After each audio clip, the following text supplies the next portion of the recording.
क्या खाते हैं उसका बॉडी के ऊपर क्या इम्पैक्ट है, उसका बीमारी से एक गहरा संबंध है। बहुत सारे पेशेंट्स आते हैं डॉक्टर के पास ट्रीटमेंट करने के लिए। फर्स्ट सेकंड विजिट के बाद वो गूगल करके ट्रीटमेंट सर्च करते हैं। गूगल, चैट जीपीटी, ये सब बातें बहुत डेंजरस है। हर व्यक्ति अलग है, उसकी बॉडी अलग है, उनकी बॉडी अलग है तो उनकी बीमारी अलग है। कितने वेरिएशन के कैंसर यहाँ पर हो सकते हैं? तंबाकू से कम 20 एक कैंसर जो हैं वो बहुत क्लोजली जुड़े हैं। तंबाकू किसी भी शक्ल में आज तक सेफ टोबैको नहीं बना। रीसेंट जनरेशन्स में अगर कैंसर नहीं हुआ है तब भी कैंसर होने के कितने % चांस है? 5% cancers will be linked to some sort of genetic history. Major stage पर अगर कोई पेशेंट है तो क्या उसे ट्रीट किया जाता है? Very highly curable. Most of the cancers are very highly curable.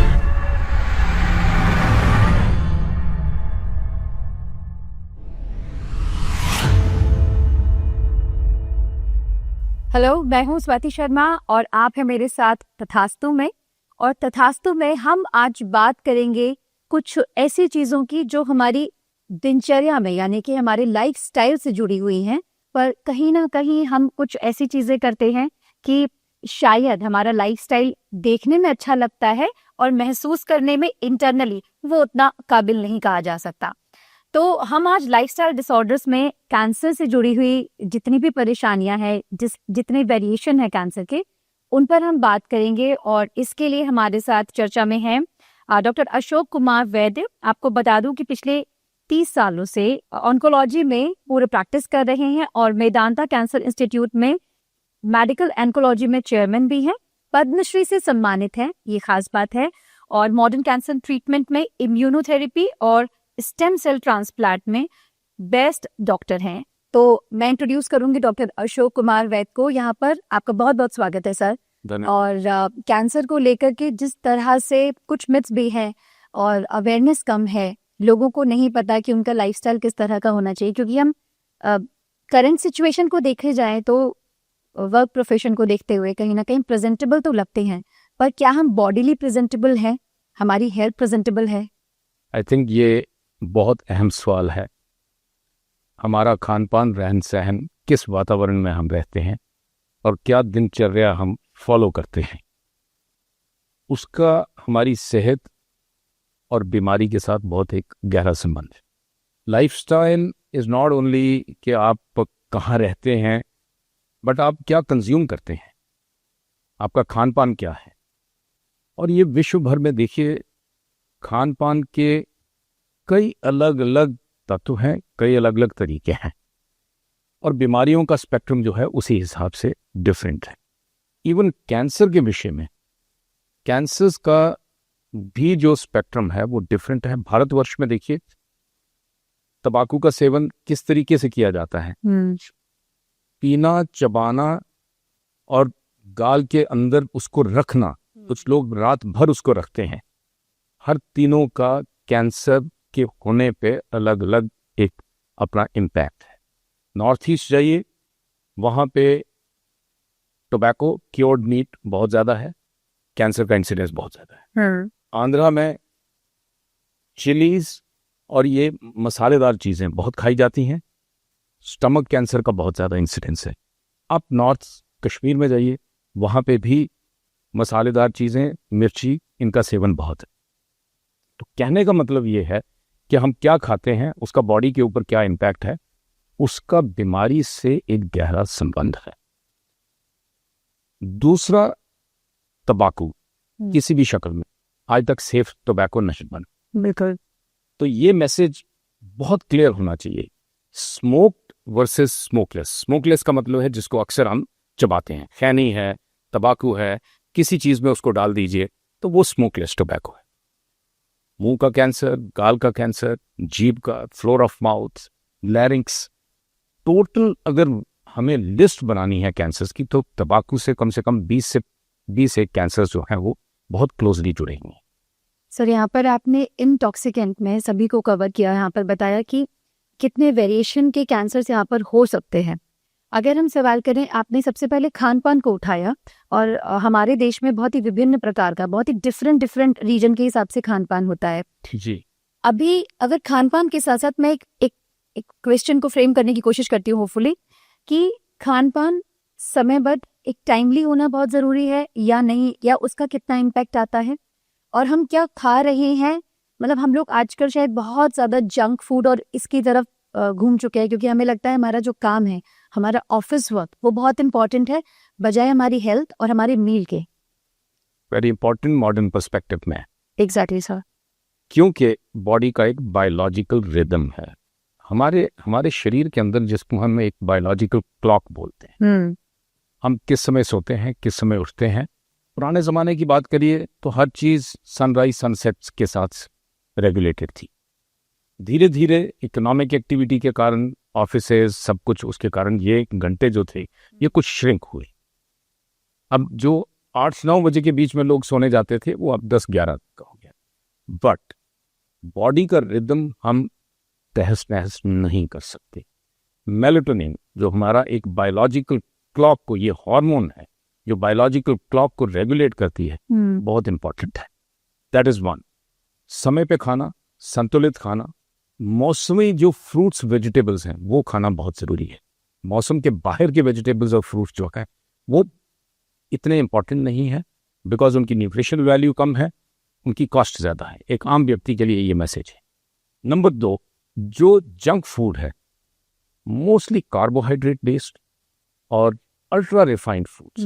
Ultra refined foods जो है वो बॉडी के लिए हानिकारक है। शुगर बेस्ड है, हाई सॉल्ट है, कार्बोहाइड्रेट है, हाई फैट है। इन सब से बीमारियों का एक जो है सिलसिला शुरू होता है। और दूसरा, ये फूड्स जो हैं ये ओबेसिटी, ओवरवेट उसके साथ जुड़े हुए हैं। और ये आंकड़े मैं सबके साथ शेयर करना चाहूँगा। WHO ने ऑलरेडी एक अलर्ट दिया है कि 20% of the cancers will be linked to obesity. मोटापा अपने आप में, cancer, diabetes, heart, blood pressure, गिनते जाइए, जोड़ों की तकलीफें, ऑस्टियोआर्थराइटिस, एक लिस्ट है पूरी बीमारियों की जो ओवरवेट के साथ जुड़ी है। और वो ओवरवेट जो है dysregulated food, dysregulated timings and imbalanced ultra refined foods, जो जंक फूड का एक अहम एक तत्व है। Junk food thrives on all preserved preservatives, ultra refined foods, and then that is bad for health.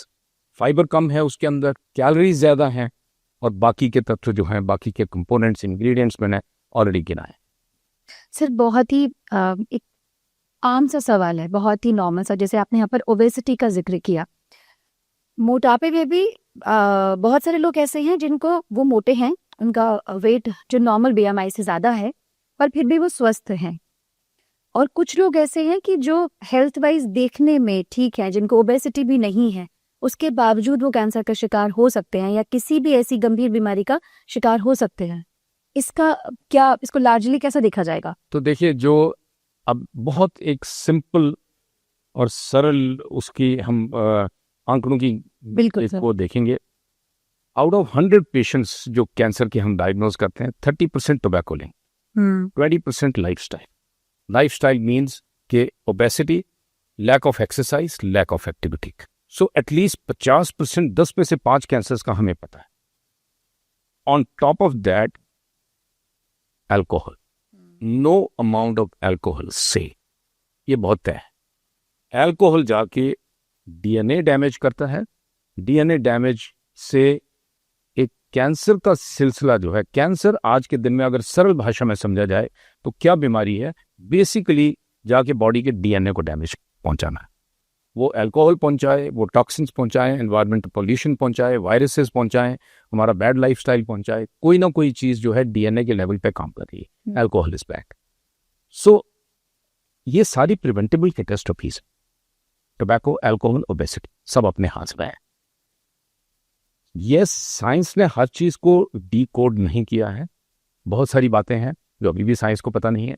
Viruses हैं, हार्मोनल चेंजेस हैं, hormones का इन्फ्लुएंस है, एनवायरमेंटल टॉक्सिन्स हैं, सॉइल से आर्सेनिक है, एनवायरमेंटल पोल्यूशन का बहुत बड़ा एक अहम मुद्दा है, जैसे लंग कैंसर, कुछ और कैंसर जो बढ़े हैं।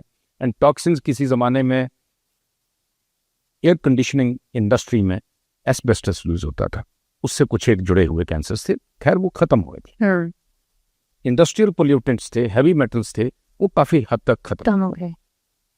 इंसेक्टिसाइड पेस्टिसाइड्स थे, अब काफ़ी हद तक, अब तो बहुत कम कैटेगरीज जो हैं वो अवेलेबल है और उनका इंटरेस्ट भी कम होता जा रहा है। बट उसके बावजूद तंबाकू, ओबेसिटी, अल्कोहल, आई थिंक ये 3 जो हैं ये बहुत अहम कारण हैं जो कैंसर को बढ़ावा देते हैं। सर, आपने अभी डीएनए का जिक्र किया, क्योंकि कैंसर हमारे डीएनए पर अटैक कर रहा है। हमें हमारा डीएनए हमारे एंसेस्टर्स से मिला है। सपोज मेरे पिछले किसी भी, जिसके हम पेशेंट की बात कर रहे हैं, उसके पीछे की रीसेंट जनरेशन्स में अगर कैंसर नहीं हुआ है, तब भी कैंसर होने के कितने % चांस है और प्रिवेंशन क्या है इसके लिए? तो पिछला सवाल जो था हमारा आंकड़ों को लेके था, बिल्कुल सर। तो उस 100 में 5% ऐड कर दीजिए। 5% cancers will be linked to some sort of genetic history और फैमिली हिस्ट्री, जिसको हम पारिवारिक एंगल कहते हैं, कि आपके पेरेंट, ग्रैंड पेरेंट या बुआ मौसी किसी को अगर कैंसर हुआ है तो अगली जनरेशन में कैंसर होने की संभावना बढ़ जाती है, बिकॉज कुछ एक डिफेक्टिव जीन्स हैं जो पीढ़ी दर पीढ़ी पास ऑन होती हैं। और उनमें से मैं दर्शकों को ये कहना चाहूँगा कि कॉमन जीन जिसको हम BRCA बोलते हैं, बहुत सिंपल वो है, ब्रेस्ट कैंसर एसोसिएटेड जीन को। ओके। BRCA जीन जो थी ये 90 के दशक में पता लगा था मेडिकल साइंस को, और आज ये 2 जीन्स हैं, BRCA1 एंड BRCA2। इन दोनों का गहरा संबंध है ब्रेस्ट कैंसर के साथ, ओवेरियन कैंसर के साथ। इवन पुरुषों में जो ब्रेस्ट कैंसर होता है, पुरुषों में ब्रेस्ट कैंसर होने की संभावना 1% है। 100 पेशेंट ब्रेस्ट कैंसर के हम देखें, 99 फीमेल्स में होंगे, 1 पुरुषों में होगा, वहां पे BRCA। Prostate cancer, pancreatic cancer, और इसकी लिस्ट बढ़ रही है। धीरे धीरे जैसे मेडिकल साइंस को समझ आ रही है, हमें ये पता लग रहा है कि BRCA जीन और कुछ और एक और जीन्स हैं जो पारिवारिक एंगल जिनका रहता है, कोलन कैंसर के साथ जुड़ी हैं, कुछ और कैंसर के साथ जुड़ी हैं, तो 5% की संभावना जो है वो पारिवारिक एंगल रह सकता है।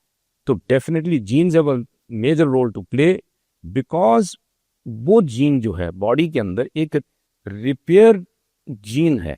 अगर DNA को डैमेज पहुंचता है किसी कारणवश, तो ये जीन्स जाके सुनिश्चित करती हैं कि वो DNA रिपेयर हो जाएगा। रिपेयर पार्टी है ये हमारी बॉडी की। अगर ये जीन डिफेक्टिव है, रिपेयर नहीं हो रहा है, तो कैंसर की तरफ एक सेल जो है वो बढ़ सकता है और कैंसर पैदा हो सकता है। लाइफस्टाइल कैंसर में सर हम अभी वर्किंग लोगों के बात कर रहे हैं कि उनको एक्चुअली कहाँ से कैंसर अपनी जकड़ में लेता है। बात अगर बच्चों की जाए तो अब तो बहुत अर्ली एज में बच्चों में भी ये प्रॉब्लम आ रही है। आपको क्या लगते हैं, बहुत ही अर्ली सिम्टम्स हैं ऐसे जो नहीं देख पाते परिवार? देखिए, बच्चों के कैंसर्स बहुत अलग, और जैसे हम मेडिकल साइंस में बोलते हैं कि बच्चे जो हैं वो स्मॉल एडल्ट्स नहीं है, वो अलग बायोलॉजी है। शरीर की रचना, एक बायोलॉजी, शरीर का जो अपना मैकेनिज्म है वो बहुत हटके है। और जिन कारणों का हम वर्णन कर रहे हैं कैंसर होने में, लाइफस्टाइल, एनवायरनमेंट, बच्चों ने तो कुछ किया ही नहीं, कोई एक्सपोजर नहीं है एनवायरनमेंट का, तो इनके कैंसर्स बहुत एक हटके हैं। रही बात जहाँ पे एज की बात है, तो कोई एज कैंसर के लिए इम्यून नहीं है। ओके। इवन कैंसर जो है दुर्भाग्य से बच्चे को माँ के पेट में भी हो सकता है। तो even before birth, at birth and up to 100 years life, any age is prone to cancer. हालांकि कुछ एज ग्रुप्स में ज्यादा है, बच्चों के कैंसर्स कॉमन नहीं है। तो ये एक अलग बायोलॉजी है, इसके अंदर एनवायरनमेंट की वो फैक्टर्स का बहुत कम रोल है, जेनेटिक फैक्टर्स का बहुत कम रोल।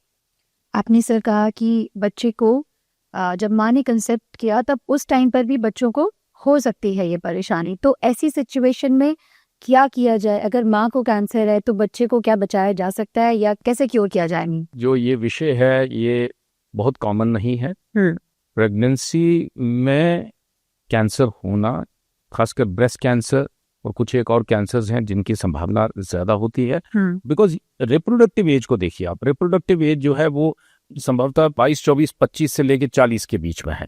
तो ये यंग वुमेन कहा जाता है इनको। यंग वुमेन में ब्रेस्ट कैंसर होने की संभावना है, रेक्टम कोलन कैंसर होने की संभावना होती है, और इनमें वो प्रेगनेंसी का कितना ड्यूरेशन है उसके मुताबिक ट्रीटमेंट दिया जाता है। Treatments are very highly successful, and medical science today understands very deeply, very extensively how to treat women in breast cancer during pregnancy. महिलाओं की अगर बात की जाए तो महिलाओं में स्पेशली जो हाउस वाइफ्स हैं, जिनके कंधों पर पूरी जिम्मेदारी है, कहा जा सकता है, पूरे घर को संभालने की और सब चीज़ों की, कहीं ना कहीं वो अपनी हेल्थ को लेकर के भी बहुत अनअवेयर रहते हैं। उनका रूटीन शिफ्ट करता है अकॉर्डिंग टू द फैमिली। जैसे उनकी फैमिली का रूटीन रहेगा वैसे उनका रूटीन होता है। इनफैक्ट मेजॉरिटी ऑफ केसेस में उनका कोई रूटीन हेल्थ चेकअप्स नहीं होते हैं, ना वो इस चीज़ को लेकर अवेयर हैं। और जब उनमें ही अवेयरनेस की कमी है तो कहीं ना कहीं वो चीज़ ट्रांसफर होगी ही होगी फैमिली में। आपने ब्रेस्ट कैंसर की भी बात करी, सर्विकल कैंसर भी हम फीमेल्स में देखा जाता है कि बहुत कॉमन हो गया है। जैसे कि अगर हम फीमेल की अवेयरनेस पे बात करें तो आप क्या कहना चाहेंगे? देखिए, ये एक मेडिकल इशू नहीं है सिर्फ, जी बिल्कुल। ये सोशियो मेडिकल इशू। जो वुमन ऑफ द हाउस जो है वो सबका ख्याल करती है, सबके लिए उसने लुक आफ्टर करना है, सब कुछ है। और कहीं ना कहीं, और ये आए दिन क्लिनिक्स में हम देखते हैं, एक महिला एडवांस कैंसर के साथ आती है तो हम पहला क्वेश्चन ये होता है कि क्या कोई तकलीफ नहीं थी। और मैं दर्शकों को ये कहना चाहूँगा कि कोई भी पेनलेस गांठ एक महिला अपने स्तन में अगर उसको पता लगता है तो उसकी जांच करवाइए, बिकॉज सब गांठें जो हैं स्तन के अंदर वो कैंसरस नहीं है, 90% से ऊपर कैंसरस नहीं होती हैं। मगर वो मालूम कैसे चलेगा? वो जांच करने से। बिल्कुल। तो यही बात है कि एक हेल्थ चेक, अर्ली डिटेक्शन और एक उम्मीद के साथ डॉक्टर के पास जाएं कि 90% से ऊपर जो गांठें हैं वो नॉन कैंसरस हैं, बट जांच करना जरूरी है। अर्ली डिटेक्शन स्टेज 1 स्टेज 2 में, and this statement is true for lot of cancers. यदि स्टेज 1 स्टेज 2 में डिटेक्ट होंगे, ट्रीटमेंट कारगर है, ट्रीटमेंट थोड़ा रहेगा, सर्जरी छोटी होगी, यदि रेडिएशन कीमोथेरेपी की आवश्यकता होगी तो वो इतना एक्सटेंसिव नहीं होगा और थोड़े में नतीजा बहुत बेहतर मिलेगा। एंड बहुत सारे कैंसर्स में आज क्योर रेट जो है वो बदल चुका है, 70-80-90% से भी ऊपर जा चुका, प्रोवाइडेड ये कैंसर्स को जल्दी डिटेक्ट किया जाए। जहां महिलाओं की बात है, ब्रेस्ट कैंसर, सर्विकल कैंसर, दोनों के लिए स्क्रीनिंग बहुत कारगर।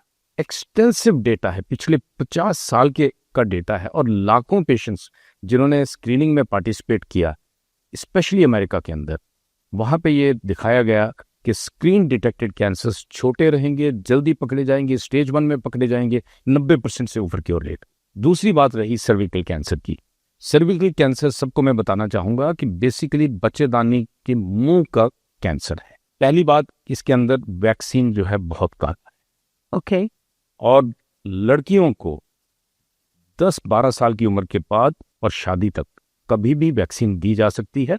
2 से 3 इंजेक्शन हैं किस तरह की वैक्सीन हम देते हैं।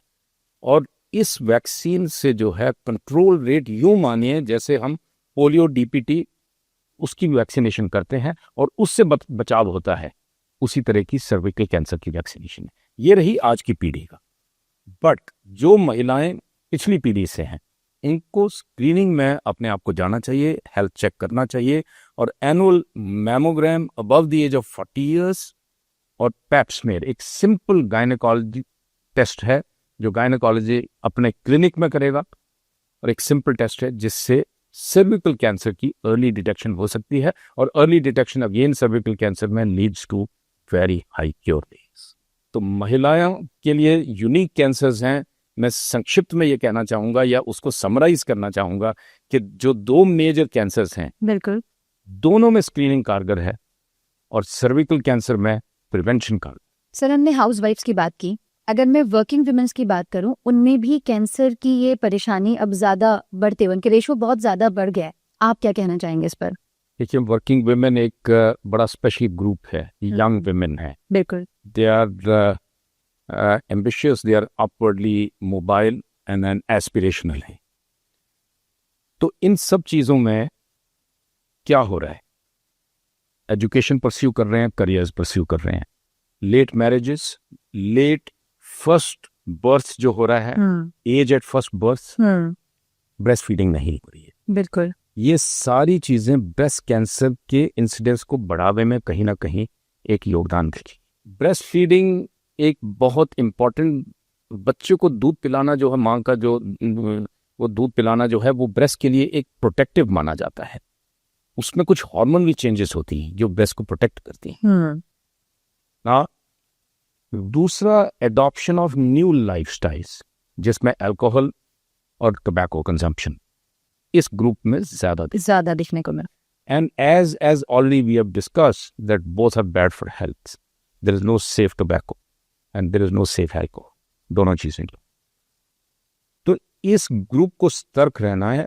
And also because work related issues जो हैं उनमें आपके फूड्स और फूड्स की सिलेक्शन जो है उसमें बदलाव आ रहा है। तो इनको सतर्क क्यों रहना है? Processed, ultra processed, fast foods, इनसे बचना है। Foods should be wholesome, they should be good in fiber, nutrition and nutritional value. तो डेफिनेटली वर्किंग वुमेन, और दूसरा क्या है, समय नहीं है अपनी हेल्थ के लिए, स्क्रीनिंग के लिए समय नहीं है, डॉक्टर के पास नहीं जाएंगे। तो इन चीज़ों का adopt a good lifestyle, diet, and do not smoke, do not adopt alcohol, and also go for regular health checks. हालांकि ये यंग पॉपुलेशन मानी जाती है, बट फिर भी 35-40 साल की उम्र के बाद सबका हेल्थ चेक होना एक ज़रूरी बात है। हमने सर अभी कैंसर में हर जेंडर को और स्टेज वाइज भी ले लिया कि हमने इस एज में कैसे कैंसर्स होते हैं और उसका रीज़न क्या है। अगर मैं एक जनरलाइज वे में आपसे पूछना चाहूँ कि कैंसर के शुरुआती लक्षण क्या हैं जिसको जनरली लोग इग्नोर कर देते हैं, पॉइंट नंबर 1। सेकेंड पॉइंट ये है कि जिस तरह का जो लाइफस्टाइल है, जैसा हम अभी डिस्कशन भी कर रहे हैं, इसमें बहुत ज़रूरी जो है वो क्या है? जैसे आपने बॉडी क्लॉक का जिक्र किया था कि हमारा बॉडी क्लॉक जो है वो नेचर से अलाइन है, तो आप इसको एक समराइज तरीके से क्या कहेंगे इस पर? तो देखिए, एक आम व्यक्ति को अपने शरीर में कोई भी बदलाव है, एक शरीर आपको आवाज देता है कि मैं ठीक नहीं हूँ, स्वस्थ नहीं हूँ। और वो क्या क्या लक्षण हैं? वजन गिरना तेजी से, more than 10% change in body weight is a warning sign कि बॉडी में कुछ गड़बड़ है। Hoarseness of voice, and specially smokers में गले का कैंसर हो सकता है। निगलने में, सटकने में दिक्कत है, खाना अटक रहा है, फूड पाइप का कैंसर हो सकता है। भूख में कमी हो रही है, मैदे का कैंसर हो सकता है। और इन जनरल कैंसर में लैक ऑफ एपिटाइट एक जनरल सिम्टम रहता है। स्टूल्स में यानी टट्टी के साथ खून आना या पेशाब में खून आना, ये कैंसर के लक्षण हो सकते हैं। जिन भी लक्षणों की मैं बात कर रहा हूँ, ये जरूरी नहीं है कि ये कैंसर में ही होते हैं, मगर कैंसर की संभावना ज्यादा होती है। खांसी 2 हफ्ते से ज्यादा बनी है, खांसी में खून आ रहा है, डॉक्टर के पास जाइए, कैंसर हो सकता है। हालांकि यही लक्षण टीबी के भी हो सकते हैं। टीबी में भी खांसी, खून आना, बुखार, वजन घटना, चारों चीजें हो सकती हैं, मगर कैंसर एक ज्यादा बड़ी बीमारी है। नॉट टू से कि टीबी बीमारी बड़ी नहीं है, उसका भी इलाज समय पे चाहिए। यदि 2 हफ्ते से ज्यादा है, डॉक्टर के पास जाइए। Now specially for women in between periods, अगर पीरियड्स ब्लीडिंग होती है या पीरियड्स बंद होने के बाद, मेनोपॉज के बाद दोबारा से पीरियड्स आना शुरू होते हैं, तो ये यूट्राइन कैंसर के, सर्विकल कैंसर के लक्षण हो सकते हैं।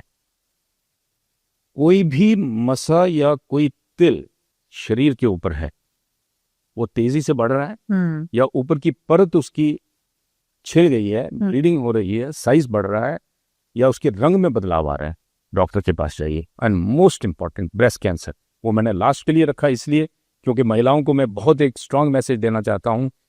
शुरू में ब्रेस्ट कैंसर का लंप पेनलेस होगा, हमने पहले भी बात करी है, फिर उस बात को दोहरा रहा हूं। बट घबराइए नहीं, मैक्सिमम लंप्स जो ब्रेस्ट के अंदर होंगे वो नॉन कैंसरस होंगे। बट पता कैसे लगेगा? आप जाके जांच करवाएंगे, मैमोग्राम होगा या डॉक्टर कुछ और टेस्ट आपको बताएगा, तो तब जाके आपको पता। तो ये 8-10 जो लक्षण मैंने बताए हैं, ये कैंसर के लक्षण हो सकते। बिल्कुल सर, हमने लक्षणों की बात कर ली है, पर ज़्यादातर लोगों के सोच के हिसाब से अगर बात करें तो उनको लगता है कि कैंसर एक ऐसी बीमारी है जिसका संपूर्णता कोई इलाज नहीं है या पूरी तरह से वो क्योर नहीं की जा सकती। बहुत इंपॉर्टेंट क्वेश्चन। हमने 101 मिथ्स की एक लिस्ट बनाई है जी कैंसर के प्रति, और सबसे बड़ा मिथ्स जो है, मिथ्या जो है, कैंसर लाइलाज बीमारी है। मैं सबको ये मैसेज देना चाहूँगा कि पिछले 20 से 30 साल में कैंसर के डायग्नोसिस में और कैंसर के इलाज में बहुत बदलाव आए हैं, और cancer has largely transformed from an incurable disease to a highly curable and highly controllable disease. जो नई रिसर्च है पिछले 20-30 साल की, उसमें दवाएं हमारी ज़्यादा सटीक हो गई हैं, टारगेटेड थेरेपीज हैं, और जिससे कैंसर का कंट्रोल बेहतर हो गया है। जरूरी नहीं है कि ये दवाएं अस्पताल में जाके खाई जाएं, ये या नस के द्वारा चढ़ाई जाएं। ये खाने की दवाएं हैं, घर पे बैठ के खाएंगे, साइड इफ़ेक्ट्स कम हैं। जो ट्रेडिशनल साइड इफ़ेक्ट्स हम उल्टी होना, बाल झड़ना, ये सारी बातें सुनते थे, वो इन दवाओं के साथ नहीं टूटी। तो कैंसर लाइलाज नहीं है, कैंसर छूत की बीमारी नहीं है, कैंसर किसी को टच करने से नहीं फैलता है, या किसी का जूठा खाने से नहीं फैलता है, या एक ही घर में रहने से, एक दूसरे के साथ रहने से कैंसर का कोई एक दूसरे को ट्रांसमिशन नहीं होता है। तो ये this is one of the myths, and इस बात को दोहराना चाहूँगा कि cancer treatment has transform, there is a lot of hope, and people are living longer, quality quantity of life दोनों चीज़ें बढ़ी। आपने यहाँ पर सर बहुत अच्छे से एक्सप्लेन किया है कि लाइलाज बीमारी नहीं है, क्योंकि ये बहुत बड़ा एक मिथ है। लोगों को एक डर रहता है मन में कि अगर कैंसर हो गया तो शायद जिसको कैंसर हुआ है वो अब नहीं बचेगा।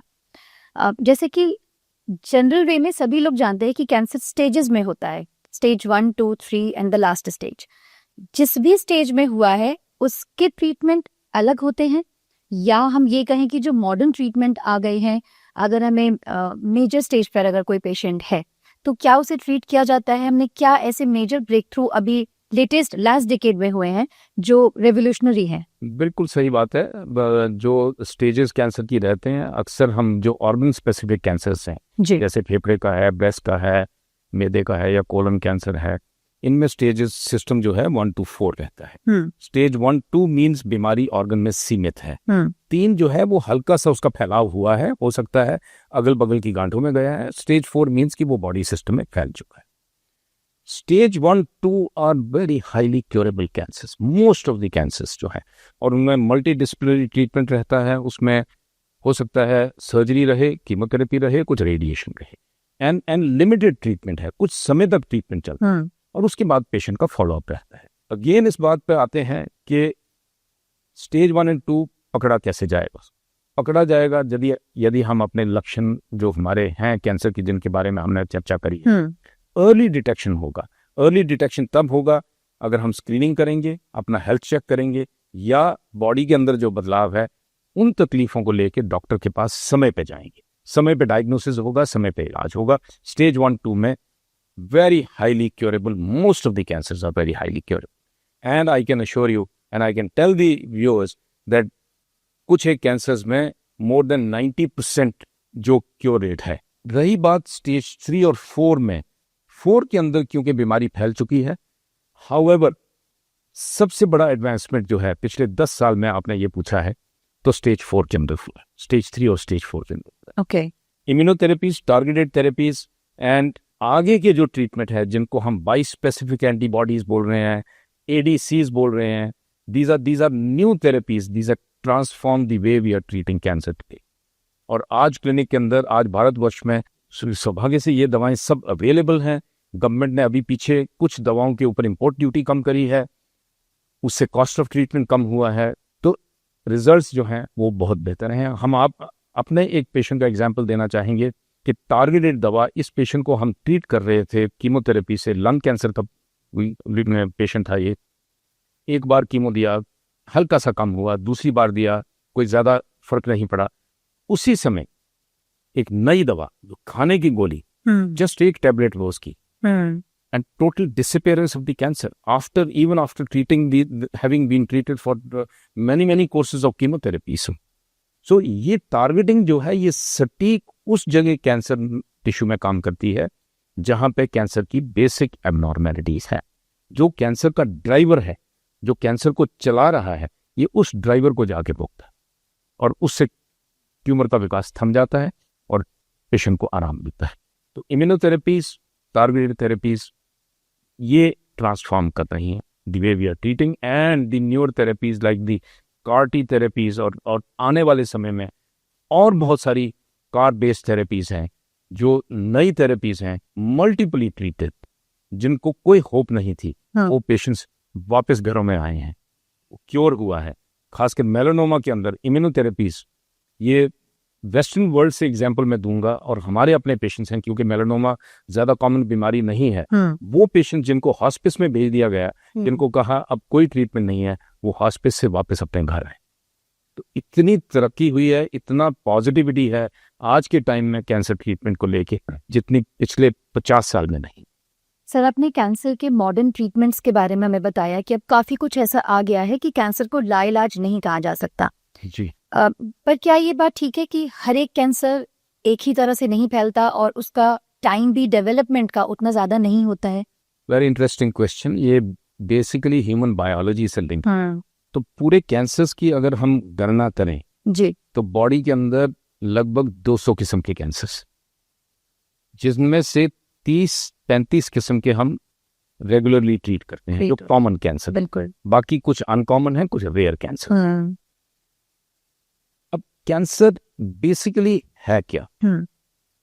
किसी भी ऑर्गन के अंदर एक सेल जो है, जो नॉर्मली बॉडी के कंट्रोल में है, वो सेल बॉडी के कंट्रोल से बाहर हो जाता है, और वो धीरे धीरे धीरे एक ग्रुप ऑफ सेल्स बनाता है, और ये सेल्स बॉडी के कमांड को नहीं मान रही, और उसका विकास होते होते एक ट्यूमर की शक्ल ले लेता है।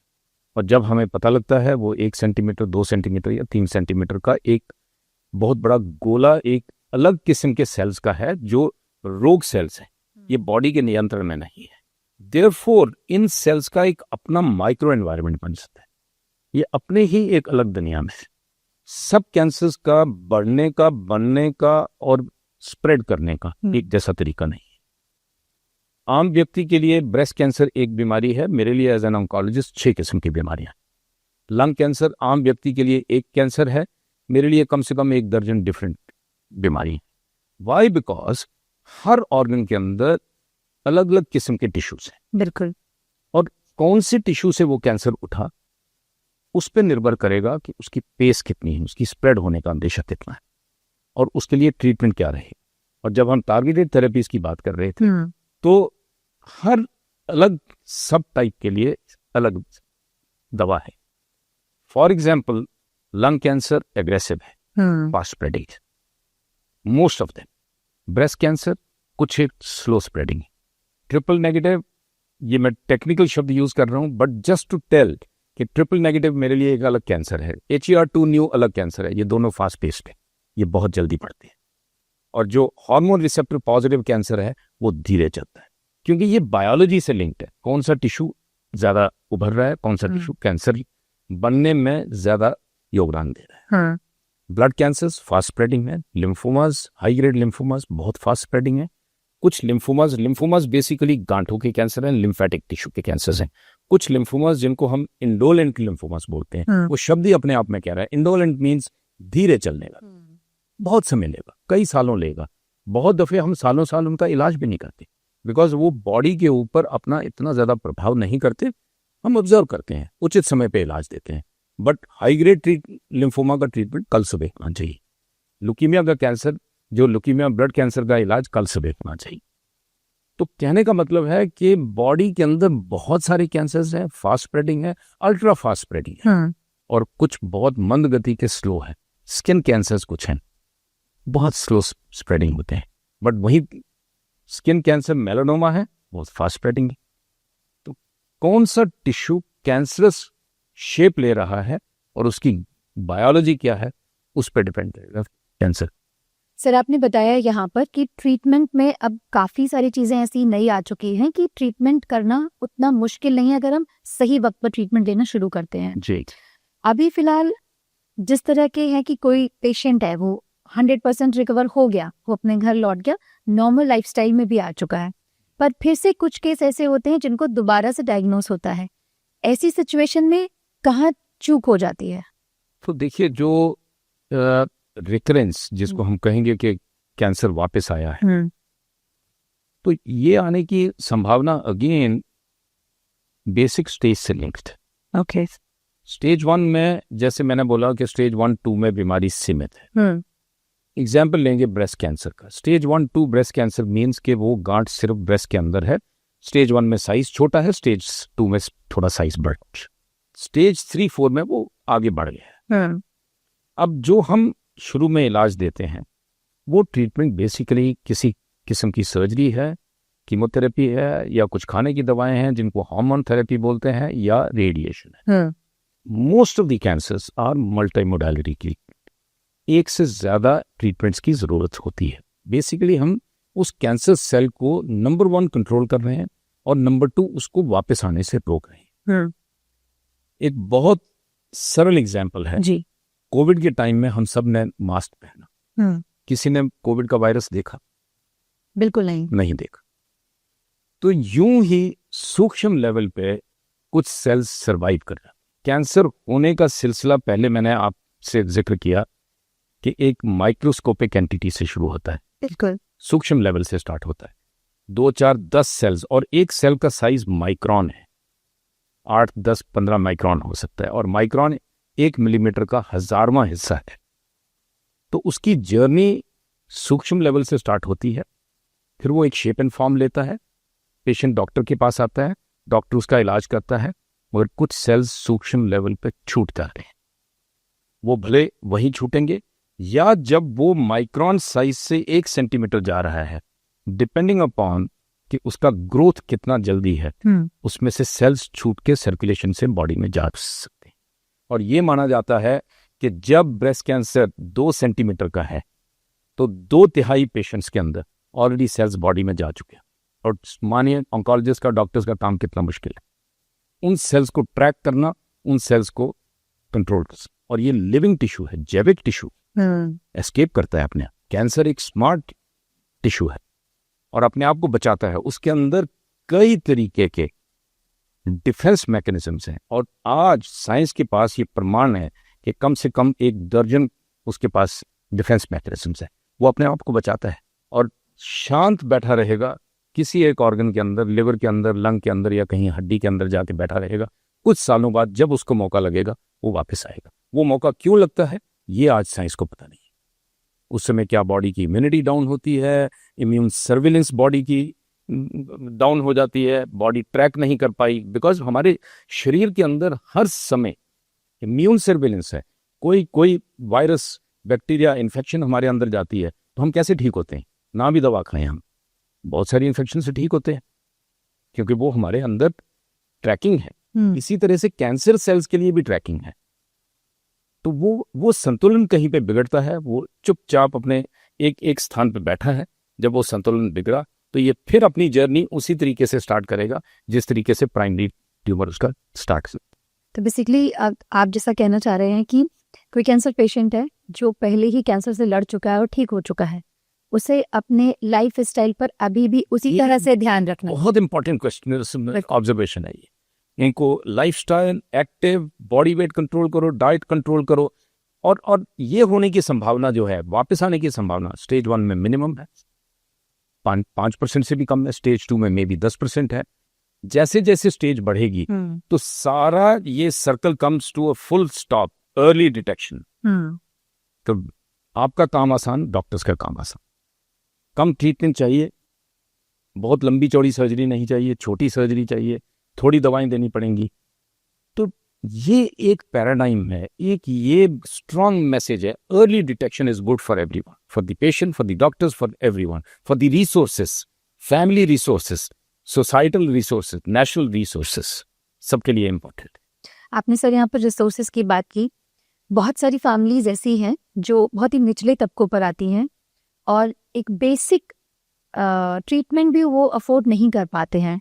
उनके लिए चलिए गवर्नमेंट ने बहुत सारे प्रोग्राम्स बना रखे हैं, पर एक मीडियोकर फैमिली जो अवेयरनेस भी रखती है चीज़ों को लेकर के, उनको पता है कि कैंसर एक इस तरह की बीमारी है कि अगर आई, किसी को हुई घर में, तो बहुत ज़्यादा पेनफुल हो जाएगा, फिनेंशियली भी और मेंटली भी। तो मेडिकल इंश्योरेंसेस जो आजकल हर लोगों के लिए होने चाहिए, जैसे बाहर के कंट्रीज में मैंडेटरी है, हमारे कंट्री में भी मैंडेटरी नहीं है। इस चीज़ को लेकर शायद अवेयरनेस कम है कि फैमिलीज इंश्योरेंस नहीं लेते हैं। फाइनेंशियल प्रेशर तो आता ही आता है, पर एक मेंटल प्रेशर भी आता है। और जो पेशेंट है उसको जो फैमिली का सपोर्ट चाहिए होता है मेंटल स्टेबल रहने के लिए, वो भी शायद वीक होता है। आपको क्या लगता है इस बारे में? तो ओवरऑल सक्सेस के लिए देखिए, कैंसर का सिर्फ ट्रीटमेंट से सक्सेस नहीं है। इलाज तो हम देंगे, बट पेशेंट को अच्छा डाइट चाहिए, अच्छा एनवायरनमेंट चाहिए, साइको सोशल सपोर्ट चाहिए। तो it is like a complete recipe. आपको एक चीज अच्छी बनानी है तो उसके लिए बहुत सारे इंग्रेडिएंट्स चाहिए। Treatment is one part. और रिसोर्सेज की जहां बात है, यस, मेडिकल इंश्योरेंस सबको लेना चाहिए। अक्सर हम जो इंश्योरेंस लेते हैं वो हार्ट, कॉमन बीमारियों के लिए, जॉइंट रिप्लेसमेंट के लिए या उसके हिसाब से लेते हैं। कैंसर के हिसाब से कोई जो है इंश्योरेंस नहीं ले रहा है, और कैंसर के treatments can be expensive. Therefore एक इंश्योरेंस एडिक्वेट और एक लेवल से ऊपर इंश्योरेंस होना चाहिए। रही बात आम व्यक्ति क्या करे, government of India, even state governments के बहुत सारे प्रोग्राम्स हैं इस समय, and they are being very efficiently run, जिसके अंदर दवाएं, डायग्नोस्टिक्स एंड इवन एडवांस दवाएं जो है वो फ्री ऑफ कॉस्ट अवेलेबल है। और ये सुविधा जो है एक ऑलमोस्ट सारे मेडिकल कॉलेजेस में अवेलेबल है, and the government is now taking it deeper into the district hospitals also. और देखिए अभी पिछले बजट में गवर्नमेंट का फोकस कैंसर और इसको लेके बहुत ज्यादा है।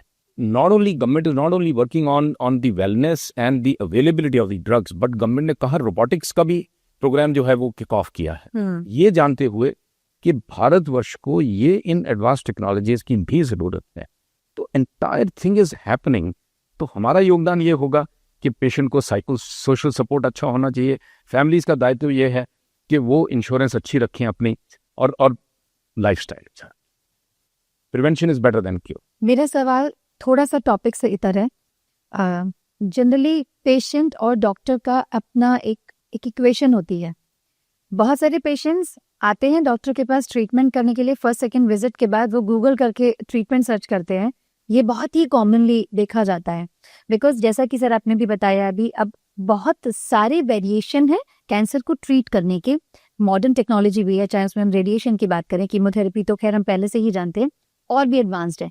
लोगों को डॉक्टर्स पे ट्रस्ट इश्यूज भी होते हैं, और उन्हें ये महसूस होता है कि शायद हमें सही ट्रीटमेंट नहीं दिया जा रहा।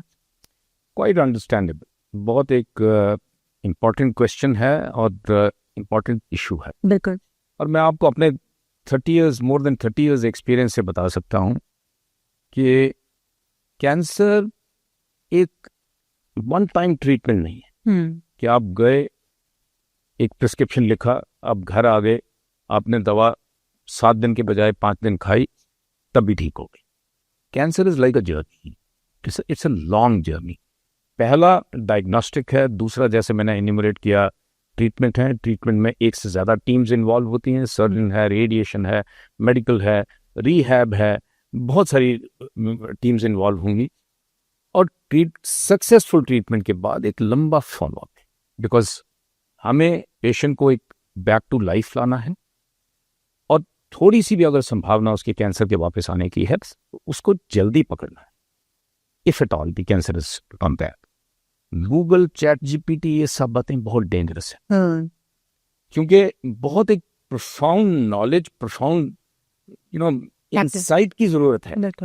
And what are the advances which are happening, उस एडवांसमेंट को एक पर्सपेक्टिव में लाना। वन साइज फिट्स ऑल नहीं है कि एक ही इलाज हर व्यक्ति को होगा। हर व्यक्ति अलग है, उसकी बॉडी अलग है, और यदि उनकी बॉडी अलग है तो उनकी बीमारी अलग है। और जैसे मैंने बताया कि ब्रेस्ट कैंसर एक बीमारी नहीं है, ये बीमारियों का समूह है। तो कैसे हम सबको एक जैसा ट्रीटमेंट देंगे? Therefore don't rely, this is a very strong message I would give, don't rely on chat GPT, Google, or all these sources of information. And on the internet we can find there are unvalidated sources of information जिससे आप mislead हो सकते हैं और अपनी research से रास्ता खो सकते हैं। Trust your doctors. Doctors are all the time updating themselves.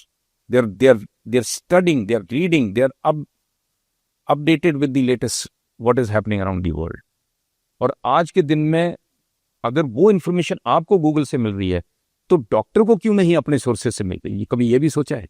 अपने प्रोफेशनल सोर्सेज से क्यों नहीं मिल रही है उसको? And I can assure you all the doctors are working all the time for being updated and giving the best treatments to their patients. So trust your doctors. Put your faith in somebody's lap and then say, please run for me. I think वो journey बेहतर हो. Sir, आपने कहा prevention is better than cure, और early detection पर आप बार बार जोर देकर कह रहे हैं कि जितना आप इसको अर्ली स्टेज में पकड़ पाएंगे, इलाज उतना आसान हो जाएगा. डॉक्टर के लिए भी आसानी होगी और पेशेंट के लिए भी आसानी होगी. ऐसे कौन से टेस्ट हैं या ऐसी कौन सी चीजें हैं जिससे ये डिटेक्ट हो जाता है अर्ली लेवल पे कि होगा भी या नहीं?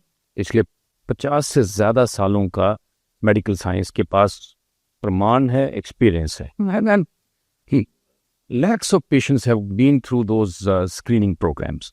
ब्रेस्ट कैंसर के लिए mammogram above the age of 40 years हर महिला को साल में एक बार 12 से 15 महीने के अंदर. और कुछ एक सब ग्रुप्स हैं जो हाई रिस्क जिनको कहते हैं, उनकी स्क्रीनिंग 30 साल पे स्टार्ट होनी चाहिए. Cervical cancer pap smear gynaecologist करती हैं, बहुत इफेक्टिव है early detection. Low dose CT scan for high risk for lung cancer, smokers, chronic smokers, कुछ कैटेगरीज हैं. लो डोज का मायने है जिसमें एक्सरे का एक्सपोजर कम है, तो उसका डाउन साइड नहीं है. ये कहा जाता है कि बहुत सारे सीटी स्कैन या एक्सरेज हमें नहीं करने चाहिए, तो लो डोज सीटी स्कैन इसी एक पॉपुलेशन के लिए बनाया गया है जिससे लंग कैंसर हम बहुत जल्दी पकड़ सकते हैं. Colonoscopy above the age of 50 years और सर्टन हाई रिस्क जिनमें फैमिली हिस्ट्री होगी, उनमें बड़ी आंत की जांच जो एक कैमरे के साथ की जाती है. प्रोस्टेट कैंसर के लिए किसी ज़माने में हम PSA का टेस्ट किया करते थे, बट अब कुछ आंकड़े ये कहते हैं या प्रमाण ये कहता है कि बहुत जल्दी पकड़ने का उसमें कोई इतना इफेक्टिवनेस नहीं है. तो ये एक कुछ कैंसर्स हैं जिनको हम अर्ली डिटेक्शन कर सकते हैं. अब इंटरेस्टिंगली साइंस यहाँ नहीं खड़ी है, साइंस आगे बढ़ रही है. एंड मैं दर्शकों से ये शेयर करना चाहूँगा कि कुछ ब्लड बेस्ड टेस्ट हैं जिसको हम लिक्विड बायोप्सी बोलेंगे. 2 ml ब्लड साल में एक बार टेस्ट किया जाएगा और कहीं भी शरीर के अंदर कोई ट्यूमर बन रहा है, जैसे मैंने पहले बोला कि ट्यूमर में से सेल्स छूट रहे हैं, सर्कुलेशन में जा रहे हैं, उनका जेनेटिक मटेरियल जो है DNA वो टूट के ब्लड में सर्कुलेट कर रहा है जी. ये 2 ml ब्लड जो है उस DNA को पकड़े. ओके. 15 से 20 किस्म के कॉमन कैंसर्स के लिए ये टेस्ट कारगर होगा. एक्सपेरिमेंट्स काफ़ी एडवांस स्टेज में हैं, वैलिडेशन फेज में आ चुके हैं. एंड हो सकता है अगर उसी स्पीड पे काम रहा तो by the end of this year ये टेस्ट कमर्शलाइज हो जाएंगे. एंड बजाय इसके कि हम कोई कॉम्प्लेक्स टेस्ट करें, और बहुत सारे कैंसर्स के लिए स्क्रीनिंग आज है नहीं, तो वो एक तो वो इसमें कवर होंगे, और दूसरे जो स्क्रीनिंग टूल्स आज हैं वो इतने इफेक्टिव नहीं है, तो वो गैप भी कवर होगा. तो साइंस आगे बढ़ी है एंड ये ब्लड बेस्ड टेस्ट जो हैं ये आने वाले समय में टोटली रेवोल्यूशनाइज कर देंगे स्क्रीनिंग को, the way we would be detecting cancers early enough, and therefore impact on the treatment and the outcome would be immensely changed. आपने हमें बताया कि अब ये जो एडवांस्ड टेस्ट हैं जिनसे लोगों को जानना बहुत आसान हो जाएगा कि कैंसर होने के चांस कितने हैं या कितने नहीं. अब क्योंकि ये टेस्ट नया होगा, एडवांस्ड होगा, तो इतना इमीडिएट लेवल पर क्या सब जगह हो सकता है? मैं अगर रूरल और अर्बन लेवल पे अगर जाऊं और बात करूं, क्योंकि पिछले 1 दशक में तो बहुत सारी चीजें बदलाव में आई हैं, पर उससे पहले बहुत डिफरेंस था कहीं ना कहीं. देखिए, modes of communication, modes of transportation काफ़ी इफेक्टिव हैं. और आज हमारे टेक्नोलॉजी जो है वो भारत के ऑलमोस्ट ये कहूँगा कि छोटे कस्बों और गांव तक पहुंची है. एंड ये डायग्नोस्टिक लैब्स का जो एक सिलसिला है, जो इनका जाल है, वो काफ़ी दूर तक पेनिट्रेट किया. तो वो बहुत बड़ा चैलेंज नहीं होगा. और साल में अगर यदि किसी को अपने गांव से एक छोटे कस्बे में भी आना है या शहर आना है और इतनी बड़ी बीमारी का हम अगर जांच करके जल्दी पकड़ेंगे, आई थिंक ये वायबल होगा. ऐसा कोई चैलेंज मैं नहीं समझता, डूएबल होगा. रही बात बाकी कॉम्प्लेक्स टेस्ट जो आज के दिन में हम कर रहे हैं, से फॉर मैमोग्राम, जी मैमोग्राम के लिए आपको एक मैमोग्राफी मशीन चाहिए, फिर रेडियोलॉजिस्ट चाहिए, टेक्नोलॉजिस्ट चाहिए, तो उसमें बहुत तामझाम की जरूरत। बिल्कुल। तो ये टेस्ट जो है प्रोबेबली ये माना जा रहा है कि ये डेमोक्रेटाइज करेंगे और काम बहुत आसान करेंगे, और कैंसर की डिटेक्शन बहुत जल्दी है। अर्ली डिटेक्शन पर आपने हर बार जोर दिया है अपने किसी भी पूरे के पूरे स्टेटमेंट में। अवेयरनेस की अगर सर बात की जाए, जैसे गवर्नमेंट ऑफ इंडिया भी काफ़ी अवेयरनेस प्रोग्राम्स चलाती है, इनफैक्ट आप खुद भी इतने सारे अवेयरनेस प्रोग्राम से खुद जुड़े हुए हैं, तो अवेयरनेस को लेकर के ऐसी कौन सी चीज़ें हैं जो अब इस समय पर बहुत ज़्यादा जोर दी जा रही है, या ऐसा कहा जाए कि कुछ और इसमें बदलाव लाने की ज़रूरत है? तो देखिए, अवेयरनेस में एक तो हमारे रहन सहन, खान पान, तंबाकू, अल्कोहल और एक्सरसाइज, खान पान, आई थिंक ये एक इम्पॉर्टेंट मुद्दा है। और जैसे मैंने पहले बोला है, ऑलमोस्ट 50% कैंसर्स का ये डायरेक्ट कॉज है। That is number 1। And number 2, to be body aware कि मेरे शरीर में क्या बदलाव आ रहा है, एंड स्पेशली महिलाओं के लिए, क्योंकि ब्रेस्ट कैंसर अगर टोटल नंबर्स देखें तो 1 लाख से ऊपर नंबर्स एक साल के अंदर। सर्विकल कैंसर देखें 80-90 हज़ार कैंसर, 2 लाख के करीब तो ये 2 कैंसर है। तंबाकू से जुड़े हुए तो 3-4-5 लाख कैंसर है। एक अवेयरनेस के मेरे लिए क्या अच्छा है क्या खराब है, ये होना बहुत जरूरी है। और आज तो सारी जानकारी मोबाइल के ऊपर है, सारा दिन हम लोग रील्स देख रहे हैं, सब कुछ कर रहे हैं, तो ये जानकारी पाने के लिए भी एक अपने आप को हमें प्रिपेयर करना होगा और उसको अडॉप्ट करना होगा। जानकारी होना और उसकी अडॉप्शन, आई थिंक 2 अलग बातें हैं। पर will to adopt it and then make yourself more aware about your body, I think that's equally important. Sir, cancer patients का जो रेशो है फिलहाल देश में, और उनको ट्रीट करने के लिए जो डॉक्टर्स का रेशो है, इसमें कितना डिफरेंस है? क्या हर पेशेंट को एक अच्छा ट्रीटमेंट मिलने के लिए उसके पास डॉक्टर की अवेलेबिलिटी है? Very interesting. जब मैं कैंसर स्पेशलाइजेशन के लिए निकला था तो उस समय ये कहा गया कि तुम्हें मरीज कहाँ से मिलेंगे। कैंसर इतनी साधारण बीमारी नहीं थी आज से एग्जैक्टली 32 ईयर्स बैक, और कैंसर सेंटर्स नहीं थे।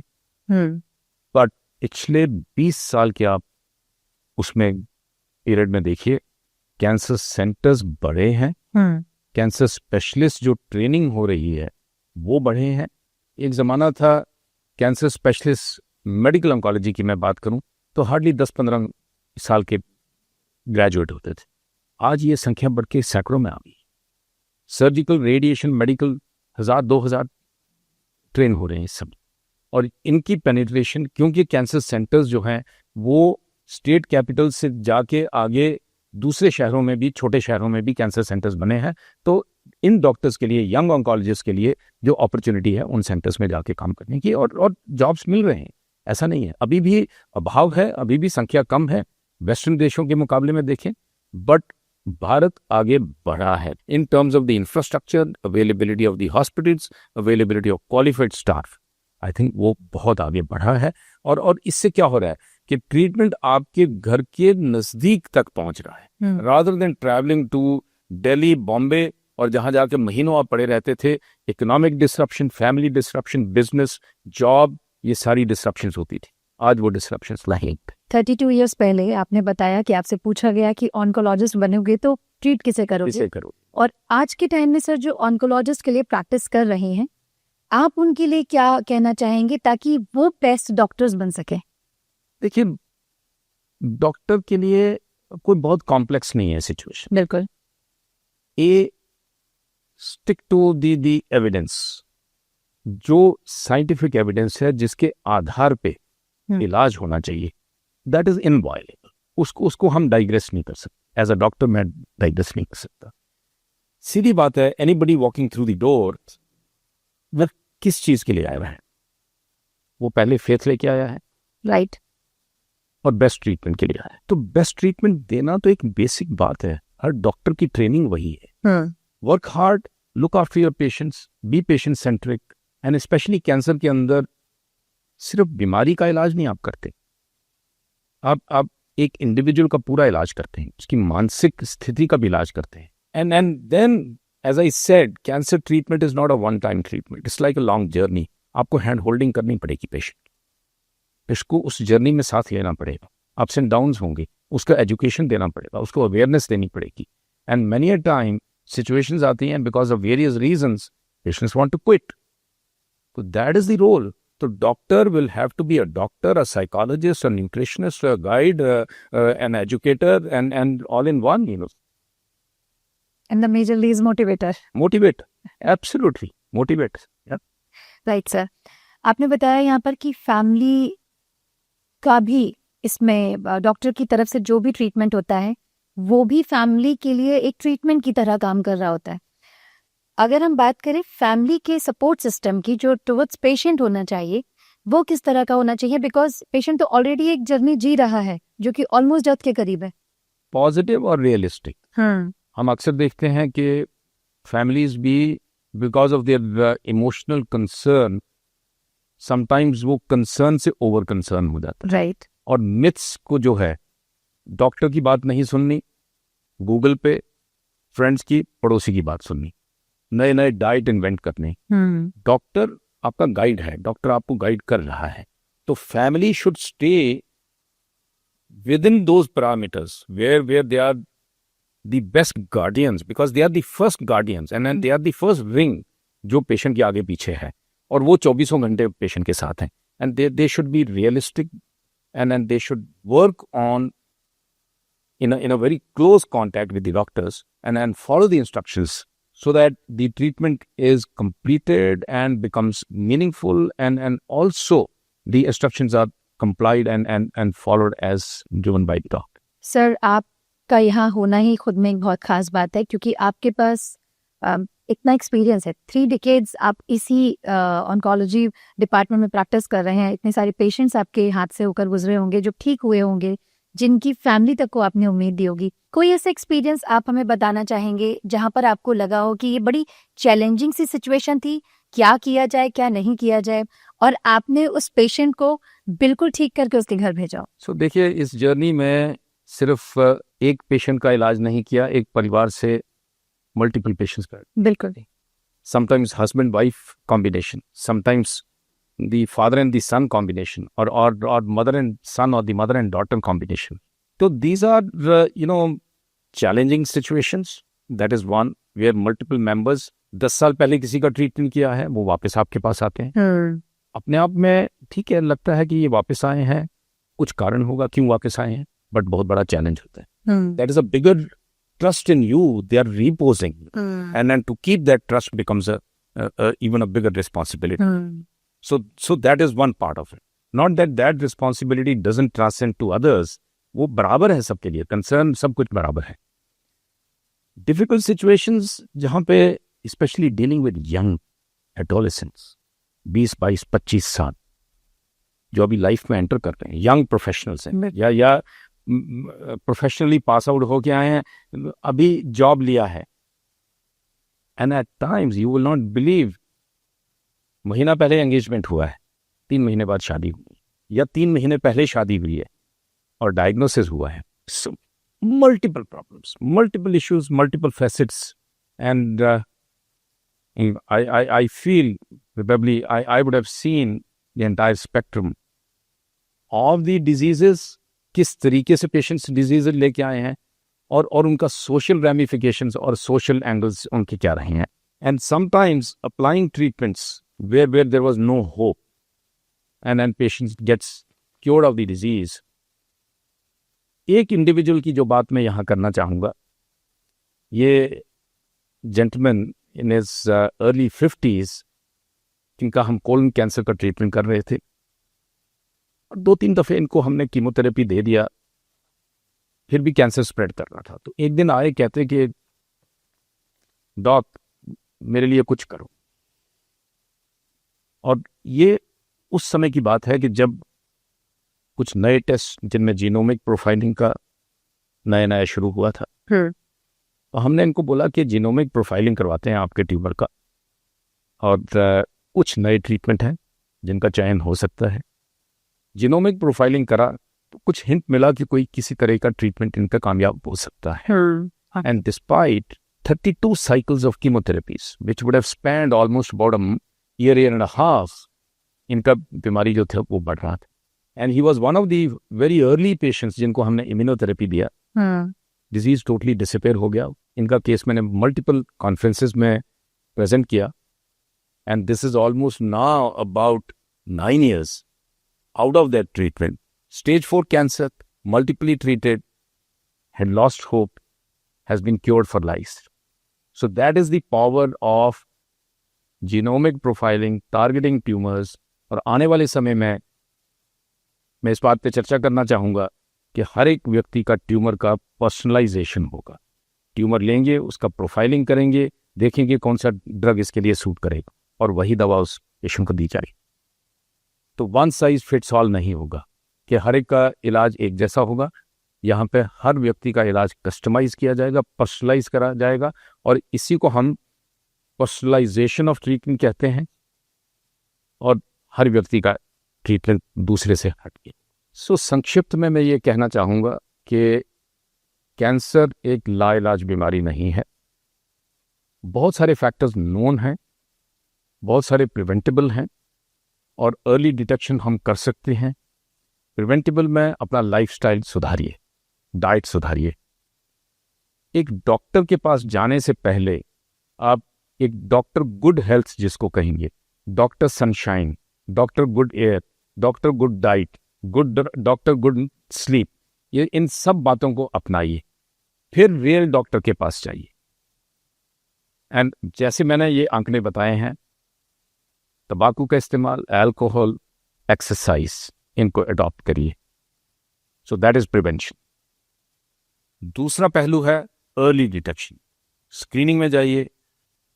तीसरा पहलू है कि यदि कोई लक्षण है तो उनको छिपाइए मत, डॉक्टर के पास जाइए, क्योंकि डायग्नोसिस जल्दी होगा और ट्रीटमेंट का आउटकम अच्छा होगा। Cancer is curable if detected early. Thank you so much sir, आपने इतनी सारी इन्फॉर्मेशन कैंसर से जुड़ी हुई हमारे साथ साझा की है, और यहाँ पर आने के लिए आपका बहुत बहुत धन्यवाद। लाइफस्टाइल बेहतर बनाने से आपका फायदा कैसे होगा वो तो सर ने आपको समझा ही दिया है। लाइफस्टाइल बेहतर बनाना जरूरी क्यों है? क्योंकि जब कभी भी ये परेशानी सामने आती है तो सिर्फ वो पेशेंट नहीं, उसके साथ साथ उसकी पूरी फैमिली सफर करती है। तो अगर आप वाकई में अपनी फैमिली से प्यार करते हैं, आप चाहते हैं आप और वो मिलकर खुश रहें, तो बेहतर है अर्ली लेवल पर आप अपनी स्क्रीनिंग कराएं, रूटीन हेल्थ चेकअप्स भी कराएं, ताकि ये परेशानी आपको कभी छू भी ना सके और आप हमेशा हेल्दी रहें। Thank you so much. नमस्कार।